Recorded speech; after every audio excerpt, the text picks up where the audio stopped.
Welcome to episode 4 of Basically a Therapist, but without the degree.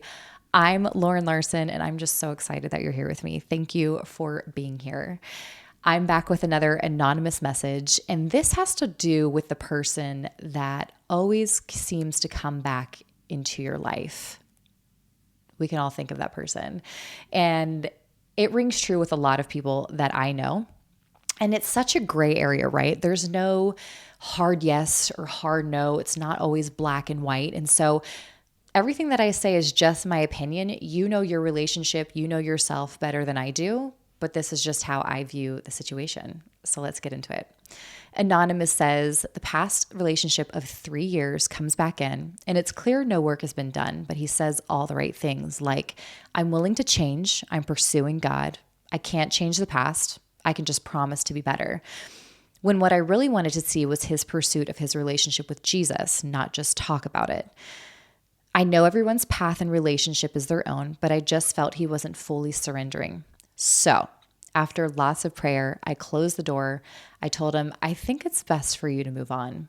And that came with a lot of peace because I think I had it open as a plan B when we don't serve a plan B God. Ooh. Amen to that. First of all, I am proud of you for being able to discern that real change hasn't taken place, or perhaps it's just not the change that you're needing at this time. And just because somebody says that they've changed, or even if there is some change, it doesn't mean that we need to take them back immediately. I believe that you can have interaction with somebody without diving into a relationship with them. But I love that you didn't let feelings of singleness or loneliness dictate your decision. Because when you can objectively look at a situation and at a person, as well as bring it to God to see if it aligns with where he has you, you can just make wiser decisions. So I am so proud of you. I personally, and I'm not saying that this is specific to this situation, but I personally think that we give way too many chances to people who we know, like we know that we shouldn't be with, who has shown multiple times that they haven't changed or they don't want to change. They just kind of give you a lip service, but there's no authentic change. And don't hear me say that we shouldn't forgive or we shouldn't have grace for others. The Bible says that we should always forgive. But forgiveness doesn't mean reconciling the relationship. It doesn't mean that we continue to allow them in close proximity of us. And just because somebody is a good person or even has good potential, it doesn't mean that they're good for us. And that's hard. Also, actions speak louder than words. And when you're talking or you're dating, this is your time to just observe. Observe them and how they interact, observe how they treat others, observe how they are with their family, with their friends, with exes, just you're observing. It's not the time for you to try to mold somebody into what you want them to be, but to just simply observe to see if it's somebody that you could spend the rest of your life with, if they align with your beliefs and your values. I think we often spend too much time and energy trying to make someone into what we want them to be or fit them into our ideal mold, forcing it to work when it's just not natural and it's not honest to who they are and it's not honest to who you are. And it's just not true for either of you. And this isn't to say that you don't try to work on issues within the relationship, like communication or, like how to love each other better or things like that. It's when you're actually trying to change their personality, you're trying to change their values, you're trying to change their beliefs, their thinking. It's not fair to them.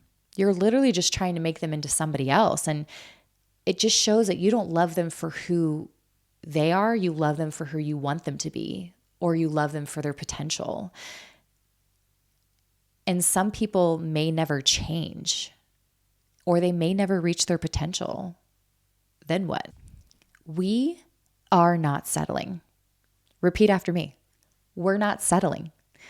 I wanted to look up the definition of settling. And so one of the Oxford definitions of settle is to accept or agree to something that one considers to be less than satisfactory. What? Less than satisfactory. One of the beliefs that I wish everyone would believe for themselves is that you don't have to settle. I've heard so many people tell me, this is all there is, or this is the best that I can get. No, just no. That is a lie from the enemy. We are not people who so badly want to be in a relationship or married that we lower our standards and allow and excuse unhealthy, sometimes abusive, toxic behavior. We're just not doing that. What we need to do is raise our standards and lower our expectations of people. I'm currently hosting a Bible study based off of the book, Get Out of Your Head. And the book is all about stopping spiraling thoughts and stopping negative thinking and just really taking control of your thoughts and emotions. Because we are not a powerless people.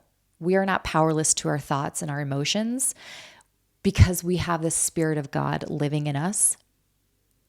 And that allows us to conquer those thoughts. I seriously recommend this book. It is so good that we don't have to think the worst about ourselves, about others, situations, our jobs, etc. But I think that we tend to view ourselves in a negative light or even unworthy, which is not God's view of us, by the way. And we just think that we don't deserve better. But I want to tell you that we are children of God with His Spirit in us. So does that thinking line up with that at all? I'm going to give you the answer. It's a no.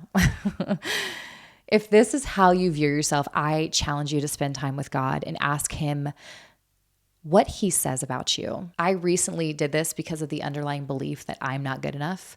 And it was so good for me. So I want to read off to you some of the things that God revealed to me in hopes that it encourages you. But I also want you to do this on your own. Because of God's Spirit in me, I have been called a conqueror, a disciple. God thinks I'm to die for. I'm loved. I'm powerful because of His power in me. I'm His child, a co-heir, created to do good things. I'm forgiven and redeemed. I'm wonderfully made. I am an image of God. I am whole in God. I am accepted by God. I am never alone. I have a purpose. I'm victorious. I am found. I have the peace of God, and I am fearless. Whew.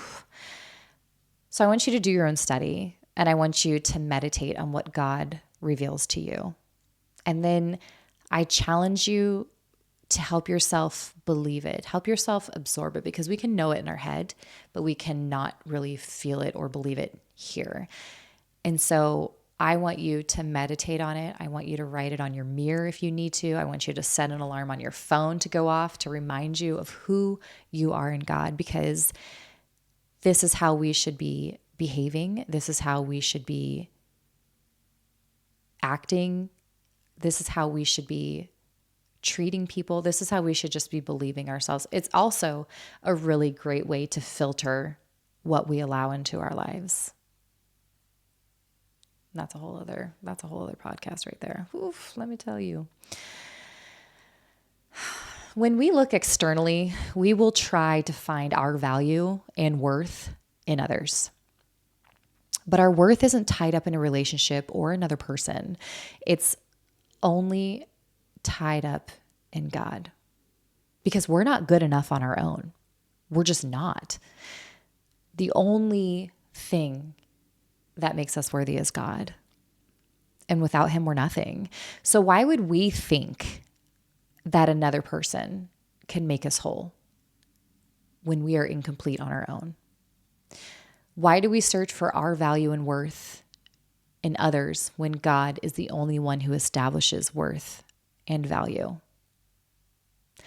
There are people who are lost and out of control, and they are trying to find their value in somebody else who is also lost and out of control of themselves. And we're seeking unfulfilled people to fulfill us when our value and worth can only be found in God.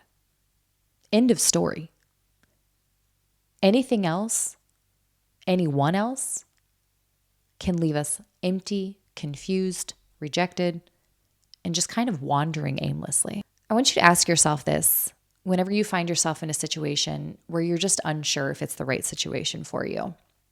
This is a question that I learned when I was interning for my master's, and it just really helps you think objectively about your situation and kind of take you to like that 30,000 foot view of your situation. And the question is this: if this was your sibling, your friend, child that was in the same situation with the same person, would you want that for them?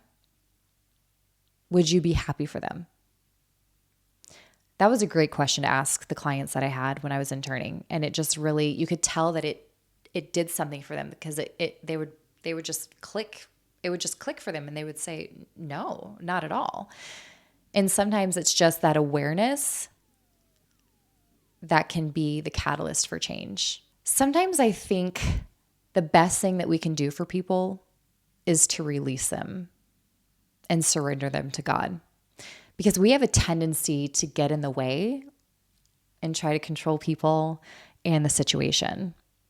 So I like to look at it as this. It's a straight line. The person that we're in relationship is at one end. God is at the other end. And we are right smack in the middle. We're in the way.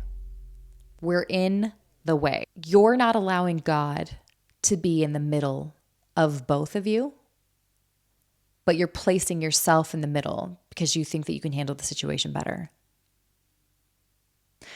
But what if you were to remove yourself or even reposition yourself to the other end and put God in the middle of both of you? That way he could have direct access to that person. What if you were to lay down your expectations and to let God move in the way that he wants? And don't you want God's best for your life? Don't you want God's best for your relationship? What I've come to realize is that it's a trust issue. A trust issue with the creator of the universe, who literally is keeping the world spinning, keeping the breath in your lungs, who formed us in our mother's womb, according to Jeremiah 1:5. And we're not trusting the God who keeps us alive with our relationships, with our dating lives, with our marriages. Do you believe that he loves you and that he wants the best for you? Like, do you actually believe that? Who's best for us is better than we could ever consider to be the best. Like, here's our best, and his is exponentially better. I always think of that picture with the little girl, and she has this teddy bear, and she doesn't want to give it up. But God has this really big, great teddy bear behind his back that he's holding, and he's waiting for her to give it up so that way she can have open hands to have what's better for her. And I always think of that, and it's so great. It's such a good reminder that God has better plans for us than we could ever imagine for ourselves. So I encourage you to just fall so deeply in love with God. Become dependent on him.